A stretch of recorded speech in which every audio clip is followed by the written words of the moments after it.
So if you don't know, we're in the process of moving to Spain. That's why the studio is looking fairly empty these days.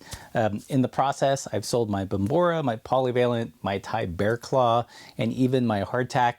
And it got me thinking, or you guys are probably wondering, what of the bikes that I personally own am I keeping? I've been thinking about it a lot, and there's definitely one bike that I don't think I'll ever sell. And I also think the answer might surprise some of you and leave you asking, why that one?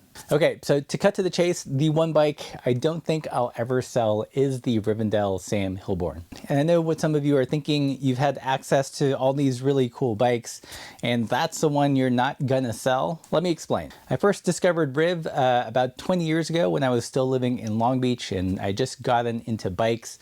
A neighbor of mine had loaned me a few of their Rivendell readers, which was like a newsletter that they used to have. It was the first time that I had read anything about bikes that actually resonated with me. It talked about tips about overnight camping, the beauty of simple mechanical things and objects and tools, not needing special clothes to go out on a bike ride.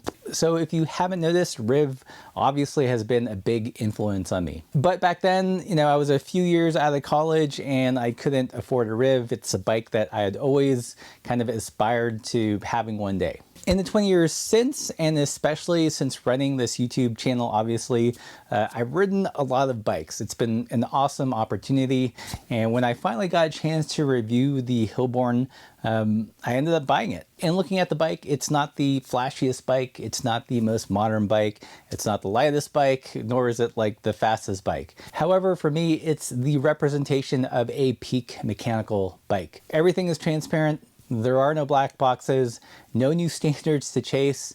You know, it's not using the latest bottom bracket standard or rear derailleur standard that will no doubt become obsolete when SRAM makes up another standard. And I know some of you are saying, well, that's just a 90s mountain bike, because everything apparently is a 90s mountain bike. Unlike a 90s mountain bike where the geometries were a little bit wonky with a really low stack requiring really, you know, goofy looking stems, in my opinion, the Riv is generally pretty adaptable. I've run it with drops and I've run it with alt bars without resorting to weird stem thing. Currently, I've got it set up in alt bar mode, a good contrast to the Sklar with curly bars, which is the other bike in my stable that I'm keeping. To me, it looks classy and timeless.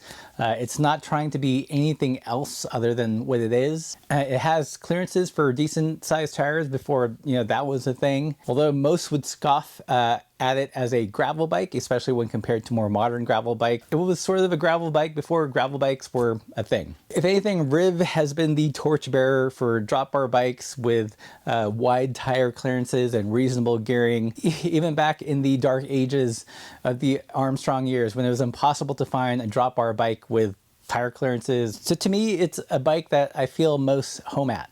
It's not pretending to be a race bike. It's not pretending to be some extreme, you know, gravel bike. It's a tool. It's a nice looking tool, but a tool nonetheless. I'm in this season of my life where I know what I like, and I'm tired of trying to be someone, something, or some bike rider that I'm not.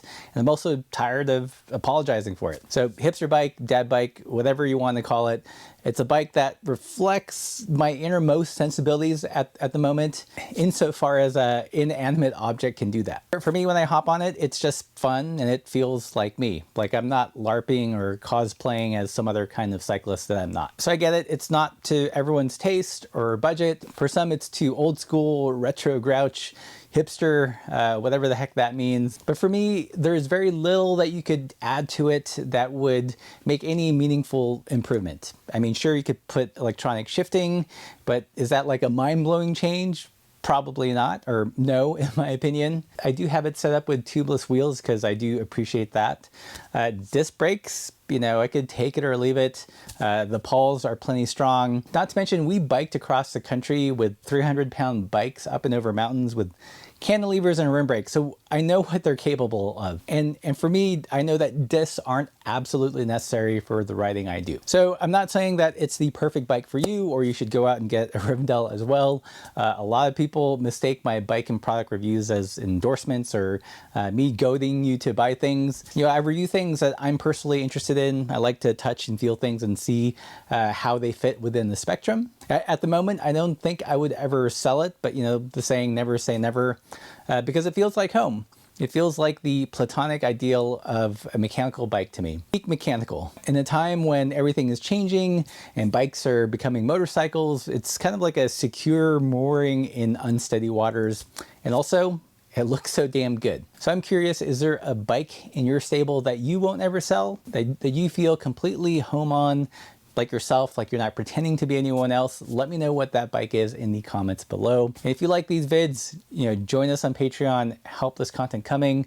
We're gonna need all the help we can get as we do this big move. There's a lot of uncertainty. Join us on Patreon, pick up some stickers, and as always, keep the supple side down.